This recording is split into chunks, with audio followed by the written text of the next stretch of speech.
Hi, and welcome to the fifth video on a series about differential forms.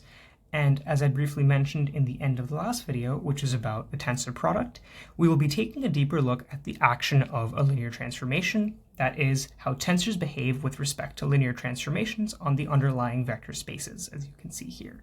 So we will be looking at the dual transformation, which is a certain definition, and I will conclude with three questions or sort of problems similar to the properties that I'd asked you to show in that past video, and I might upload videos separately for in-depth breakdowns for how to go through the process for those, and how to go through the process for the properties that we want to show about these dual transformations here. So let's get into that. So we define the dual transformation as follows with respect to a given linear transformation. We let T be from V to W, which are two vector spaces. We let this be a linear transformation. And the dual transformation is going to be denoted T star, just as V star denotes the dual to a vector space V. It's going to be actually from L to the K of W to L to the K of V, right? So now if the transformation is from V to W, now we're defining the dual transformation as from the space of all K tensors on W to the space of all K tensors on V, so reverse direction. And it's defined as follows specifically.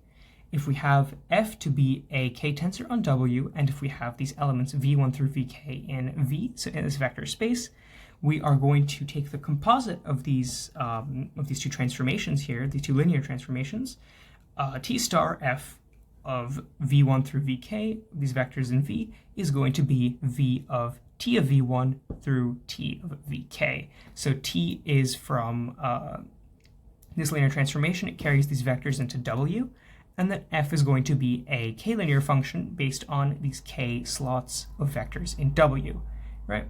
So this is going to be this total action where this T star is going to be defined from k tensors on W to k tensors on V.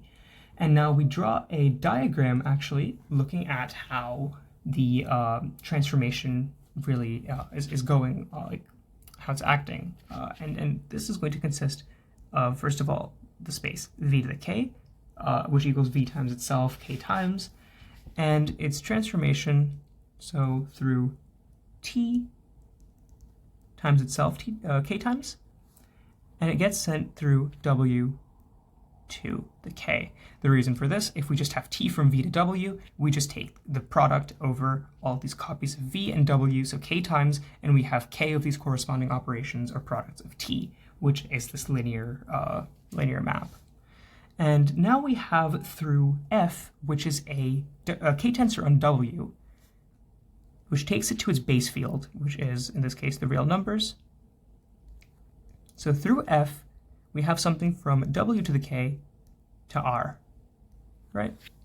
So this is through F, and now we want to find this, I'm going to characterize now this T star F as going from V to the K, because it is taking an element which is a k-tuple of elements in a vector space V. So this is from V to the K, and T star F is acting on that, and it is taking it to something in R. So now we have defined this composite transformation, and I hope I don't mess up this line too badly. That's fine. So we have this diagram commutes, so to speak, right? So basically, a diagram to commute means that no matter how you follow these pathways of functions applied to one another, like if you apply T times T, so T to the K to V to the K, you get something in W to the K, and then if you apply F to this, then you just get something in R that is exactly the same as if you apply T dual F from something V to the K to the same scalar in R. So this is the diagram that commutes.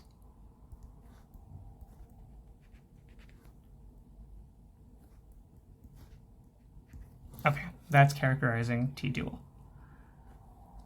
And based on this definition, we have T dual F immediately being characterized as multilinear. And why is this the case? We have T being linear itself by definition, so we constructed T to be from vector spaces V to W, hence T to the K, if we're going to notate it like that, is going to be multilinear. So if T is linear and F itself is defined to be multilinear from W to the K to R, then we have T dual F is going to be a multilinear function. And now we show these three properties that I was alluding to. So, theorem. Let t from v to w be a linear transformation.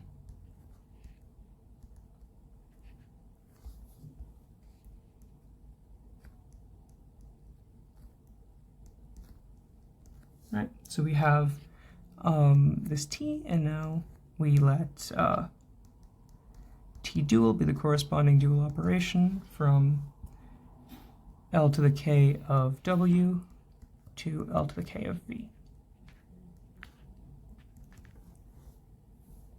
Then the following hold, or I'll say the following are true. So the following are true. That is 1, t dual is linear. So t dual is linear. Then we have the second property, which is that kind of distributivity in a sense. So we have t dual on the tensor product of two tensors f and g is going to be the same as applying t dual to each of these separately. So t dual f times, in terms of the tensors, t dual g. So these two. And these two are both straightforward to show, and 3 has a little bit more going on. If we have S, which is going to be another transformation, so T and S are the most commonly used letters, I believe. If S is from W to another space, let's say X, if this is linear,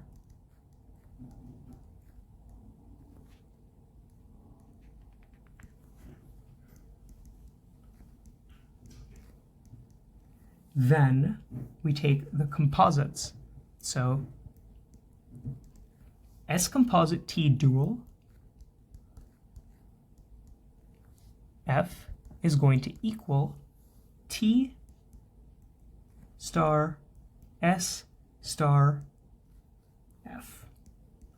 This is somewhat reminiscent, maybe, of taking compositions and inverses. So you might want to show or look at this in terms of this diagram here. This is illustrated in this diagrammatic fashion, just as we showed the diagram above, in the below diagrams.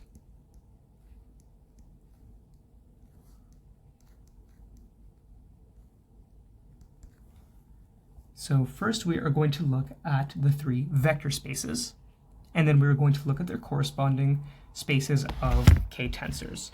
So let's just draw out V, and then I'll do it a bit lower.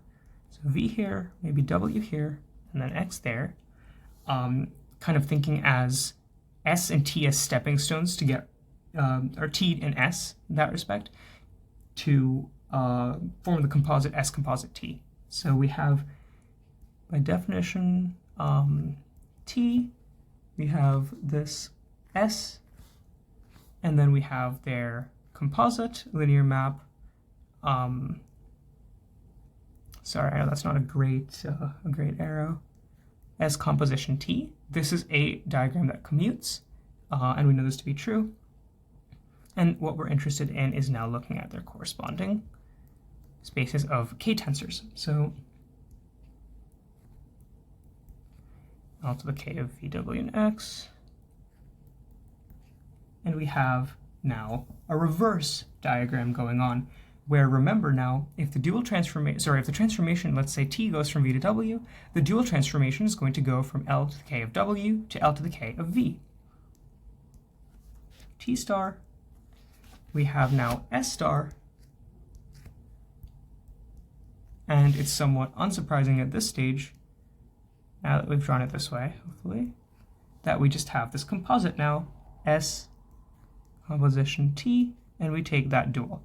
So this is illustrating these two commutative diagrams, the property 3 of taking composites of dual linear transformations.